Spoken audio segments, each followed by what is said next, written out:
पूरे देश के लोग कह रहे हैं कि 11 साल बेमिसाल हैं। मोदी जी की वजह से पूरे दुनिया में आज भारत की चर्चा होती है। ये निर्णय लेने की जो क्षमता है वो मोदी जी में थी और किसी में थी नहीं। देश का सम्मान बढ़ा है, उसके साथ साथ देश का विकास हुआ है। परिवारवाद करने वाले लोग मोदी और योगी की क्या बराबरी करेंगे। ये यशस्वी प्रधानमंत्री मोदी जी का ये संकल्प है कि 2047 तक इस देश को पूर्णतया विकसित देश बनाना है। देश में मोदी सरकार को 11 साल पूरे हो गए हैं और अब केंद्र सरकार के साथ साथ पूरी भारतीय जनता पार्टी देश में उपलब्धियां गिना रही है और बता रही है कि 11 साल में ऐसे कौन से फैसले हैं जिससे देश की तस्वीर बदली है। हमारे साथ बात करने के लिए भाजपा से ही एमएलसी और वरिष्ठ नेता रामचंद्र प्रधान जी हैं। सर, 11 साल केंद्र सरकार को पूरे हो गए हैं। आपकी पार्टी कह रही है कि 11 साल बेमिसाल, वहीं विपक्ष कह रहा है 11 साल बदहाल। क्या कहना चाहते हैं? उनको 11 साल पहले की बात करना चाहिए और ये सही है। ये हम ही नहीं कह रहे हैं, पूरा देश कह रहा है। पूरे देश के लोग कह रहे हैं कि 11 साल बेमिसाल हैं। इन 11 सालों में बहुत कुछ परिवर्तन हुआ है। देश को आज हमारे देश का जो सम्मान बढ़ा है, मोदी जी की वजह से पूरे दुनिया में आज भारत की चर्चा होती है और पॉजिटिव चर्चा होती है। भारत की तरफ सारे लोग एक तरफ से उम्मीद भरी निगाहों से देखते हैं। तो ऐसा मेरा मानना है कि अभी तो ये निर्णय लेने की जो क्षमता है वो मोदी जी में थी और किसी में थी नहीं। जब पहले हमारे देश के लोग सोचते थे, देश में अपेक्षा तो करते थे, लेकिन अपेक्षा को पूरा करने की साहस नहीं जुटा पाते थे। चाहे वो इलेक्ट्रिक मामले में हो, चाहे इलेक्ट्रॉनिक मामले में हो, चाहे वो रोज़गार देने के मामले में हो, चाहे वो दुनिया में भारत को एक स्थान देने की बात हो। आज वैश्विक स्तर पे भी भारत का बड़ा नाम हुआ, ऊंचा नाम हुआ, देश का सम्मान बढ़ा है, उसके साथ साथ देश का विकास हुआ है। सबका साथ, सबका विकास, सबका विश्वास और सबका प्रयास के आधार पे काम हुआ है। आज गरीब कल्याण योजनाओं से विकसित भारत का शुरू हुआ। जो गरीबों के लिए सैकड़ों योजनाएं मोदी जी ने बनाई, लगभग 150 ऐसी योजनाएं हैं जो गरीब कल्याण की योजनाएं हैं, दलित, शोषित, वंचित, कमज़ोर लोगों के लिए योजनाएं हैं।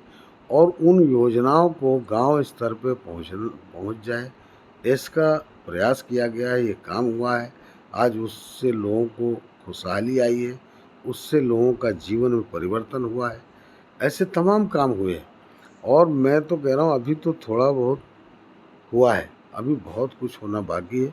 क्योंकि इस देश के यशस्वी प्रधानमंत्री मोदी जी का ये संकल्प है कि 2047 तक इस देश को पूर्णतया विकसित देश बनाना है, विकसित भारत बनाना है। इसके लिए उनका प्रयास जारी है और मैं समझता हूँ उसके लिए चाहे वो हर स्तर पे अपने काम में लगे हुए हैं और इसके लिए हम सब भारतवासियों को भी उसमें सहयोग देना चाहिए, उस पर काम करना चाहिए और जो जिसका जो रोल हो उसको अदा करना चाहिए। विदेश नीति हो गई या सुरक्षा नीति हो गई, कई ऐसे फैसले हैं सरकार के जो चर्चा में रहते हैं।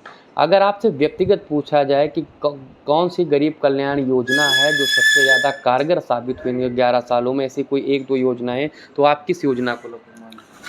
देखिए, गरीब कल्याण योजनाओं के बारे में एक नहीं बहुत सारी योजनाएं। अब जैसे आप ये मान लीजिए कि जैसे आज मोदी जी का संकल्प है कि कोई भी गरीब, कोई व्यक्ति हमारे देश का ऐसा नहीं होगा, कोई नहीं बचेगा जिसका अपना पक्का मकान ना हो।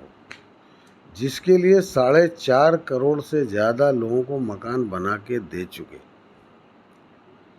सारे गरीब परिवार जिन्होंने कल्पना भी नहीं की थी कि जिसने बहुत सारे लाखों गांव इस देश में थे 2014 के पहले, जिन्होंने बिजली देखी नहीं थी, बिजली कैसी होती, जिन्होंने नहीं देखा था गैस सिलेंडर होता कैसा है।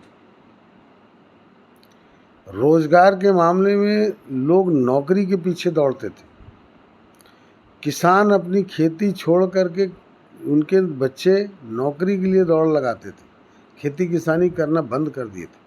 आज उस पर भी काम किया है मोदी जी ने, किसानों के लिए काम किया, चाहे किसान सम्मान निधि हो, चाहे वो किसानों को आधुनिकीकरण करने का मामला हो, जो मॉडर्न एग्रीकल्चर के मामले में हो, हर मामले में आज बहुत सारे किसान हैं जो चाहे वो श्री अन्न योजना शुरू करके या औषधि पौधे पैदा करके, मतलब इस तरह की खेती शुरू करवा। आपने 2047 तक का ये कहा है कि अगर मोदी जी रहेंगे और जिस तरीके से काम हो रहा है, भारत विकसित देश बनेगा। एक हिसाब जिस तरीके से भाजपा के बड़े नेता कहते हैं कि विश्व गुरु बनेगा, उसकी बात आपने की।